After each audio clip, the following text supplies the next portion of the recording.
Au nom du Père et du Fils et du Saint-Esprit, ainsi soit-il. Le Saint-Esprit vous enseignera toutes choses.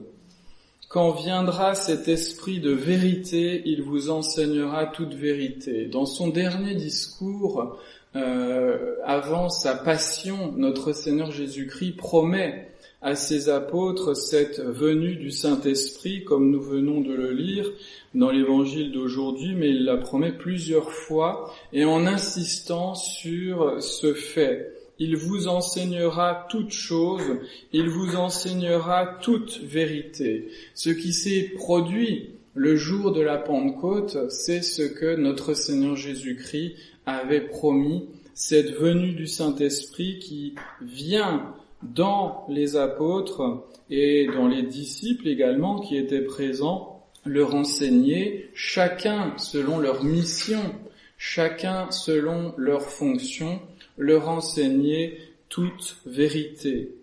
Notre Seigneur Jésus-Christ nous dit Don de Latte dans son commentaire, ne promet pas aux apôtres l'inspiration divine. L'inspiration, c'est celle qu'on retrouve dans les livres saints, qui fait que l'auteur principal des Saintes Écritures est l'Esprit Saint lui-même. Les auteurs sont des instruments humains avec chacun leur style propre, leur capacité propre, ce qui est une belle chose puisque nous voyons des styles différents dans la Sainte Écriture, ce côté humain, comme si le bon Dieu utilisait différentes encres, différentes plumes pour nous transmettre sa parole. Notre Seigneur ne promet pas cela à ses apôtres. Cela arrivera bien sûr chez les apôtres et les disciples qui vont écrire la vie de notre Seigneur Jésus-Christ, chez les évangélistes et chez ceux qui ont fait des épîtres comme Saint Paul, bien entendu, Saint Pierre, Saint Jacques, Saint Jude et évidemment Saint Jean. Là, il y a effectivement inspiration divine, mais ce n'est pas ce qui leur promet en tant que fondement de l'Église. Quand il leur dit plus exactement, le Saint-Esprit vous enseignera toute vérité, il ne signifie pas non plus que les apôtres vont recevoir l'omniscience. Cela ne leur sert à rien de connaître les sciences naturelles dans tous leurs détails, parce que ça ne fait pas partie de leur mission. Leur mission est vraiment de fonder la Sainte Église, c'est ce que dit notre Seigneur Jésus-Christ, et c'est quand il parle de toute vérité ou de toute chose, il s'agit bien évidemment de ces vérités, de ces réalités qui sont surnaturelles, qui sont utiles à notre salut, nécessaires au salut de nos âmes. Et donc il ne va pas falloir chercher dans l'enseignement des apôtres ou dans les Saintes Écritures, comme si c'était des livres de science. Comme le dit saint Augustin, notre Seigneur n'est pas venu faire de nous des mathématiciens, mais des chrétiens. Malgré cela, nous le savons, et l'Église nous l'a dit, il n'y a aucune erreur dans la Sainte Écriture, même au niveau des sciences naturelles. La Sainte Écriture va parler selon les apparences, comme nous le faisons tous, chacun d'entre nous, nous disons que le soleil se lève, etc. C'est parler selon les apparences, et on ne voit pas pourquoi le Saint-Esprit ne parlerait pas à travers nos bouches humaines, les bouches humaines des auteurs de l'Écriture sainte, ne parlerait pas non plus selon les apparences. Donc, notre Seigneur Jésus-Christ promet le Saint-Esprit pour donner à ses apôtres l'infaillibilité, pour donner à ses apôtres en tant qu'autorité de l'Église, parce que on parle beaucoup de l'infaillibilité pontificale, de l'infaillibilité du pape, mais l'infaillibilité, c'est d'abord l'infaillibilité de l'Église qui enseigne, c'est-à-dire des évêques collégialement, des évêques sous l'autorité du pape qui vont enseigner la vérité, c'est-à-dire enseigner ce qu'il faut croire, ce qu'il faut faire pour aller au ciel.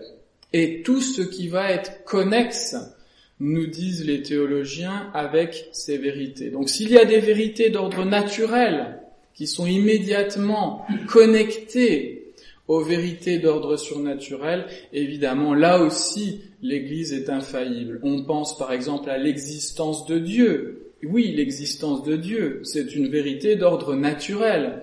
On pense à l'existence et à l'immortalité de l'âme. Oui, c'est également une vérité d'ordre naturel.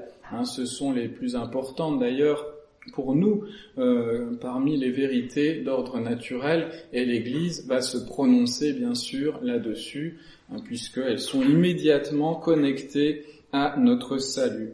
Donc, ce qu'il promet, c'est l'infaillibilité des autorités de l'Église dans l'ordre de la vérité religieuse. C'est donc toute vérité, parce que finalement, c'est toute vérité nécessaire à notre salut éternel.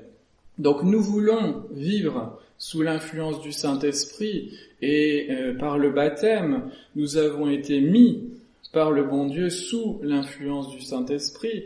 Par notre confirmation, nous avons été affermis dans cette influence du Saint-Esprit. Nous devons, pour rester, demeurer sous cette influence, adhérer, connaître les vérités révélées par le bon Dieu. Notre intelligence doit adhérer à ces vérités. Nous voulons connaître toute vérité, alors tournons-nous vers la Sainte Église. Tournons-nous vers la Sainte Église, apprenons la vérité de l'Église. Soyons les disciples de l'Église. C'est par elle que le Saint-Esprit a parlé. C'est pour cette raison que nous voyons, constatons aujourd'hui avec cette foi que nous a donnée le Saint-Esprit, c'est pour cette raison que nous voyons que les Bergoglio et compagnie ne sont pas véritablement autorités de l'Église, parce qu'ils n'enseignent pas les vérités qui ont toujours été enseignées par l'Église. Ils enseignent des choses contraires à ces vérités. Et s'ils étaient véritablement autorités de l'Église, ce ne serait pas possible. C'est simple. Parce que, effectivement, la foi, dans ce domaine, elle est simple, elle est claire, elle est précisée nettement par, en particulier, le Concile du Vatican, en Vatican I, entre guillemets, parce que le 2, on doit l'exclure, bien entendu, et par, en réalité, tout l'enseignement de l'Église. Parce que si nous regardons chez les premiers pères de l'Église, nous voyons déjà cet appel à l'autorité de l'Église, à l'autorité du pape en particulier, dans tout ce qui est controverse sur la foi. Dès le 1er siècle, nous le voyons, nous le constatons. Et donc, l'Église va nous enseigner jusque à Vatican II, va nous enseigner toutes les vérités dont nous avons besoin. Donc nous voulons connaître la vérité, nous voulons savoir comment agir dans la crise que traverse aujourd'hui l'Église. Référons-nous, cherchons la vérité dans les enseignements de l'Église, dans les enseignements en particulier des souverains pontifes, spécialement depuis la Révolution française et même avant, toutes les questions auxquelles nous sommes confrontés aujourd'hui, toutes les difficultés ont été abordées, toutes ont été abordées par les papes, en particulier du XIXe siècle et du XXe siècle. Grégoire XVI condamne le libéralisme et autre chose. Le pape Pie IX, bien entendu, avec son encyclique Quanta Cura, le syllabus, Vatican I, bien évidemment, le pape Léon XIII qui a parlé de très nombreux sujets, notamment au niveau de la société, que ce soit les relations, la condamnation déjà à l'époque du communisme, du socialisme, et les relations dans la société, l'origine du pouvoir civil, etc. Sur la liberté elle-même, très belle encyclique. Le pape Saint Pie X, bien évidemment, avec sa condamnation du modernisme, qui est toujours d'actualité, du sillon. le pape Pie XI qui condamne l'œcuménisme, le communisme, le nazisme, bref, et le pape Pie XII qui va encore rappeler des vérités concernant la Sainte Église dans son encyclique Mystici Corporis. Nous avons là tous les éléments. Nous voulons savoir qu'est-ce qu'il faut croire. Eh bien, cherchons dans les enseignements de l'Église. Donc nous voulons vivre et nous devons vouloir vivre sous l'influence du Saint-Esprit. Ayons cet état d'esprit de docilité, n'est-ce pas? Notre Seigneur nous dit que le Saint-Esprit vous enseignera, docere en latin. Docere, quelle est la vertu par laquelle nous allons nous laisser docere, nous laisser enseigner? C'est la vertu de docilité. Nous devons être des disciples et nous devons être donc des disciples qui sont dociles par rapport à l'enseignement de l'Église. Ça implique un renoncement.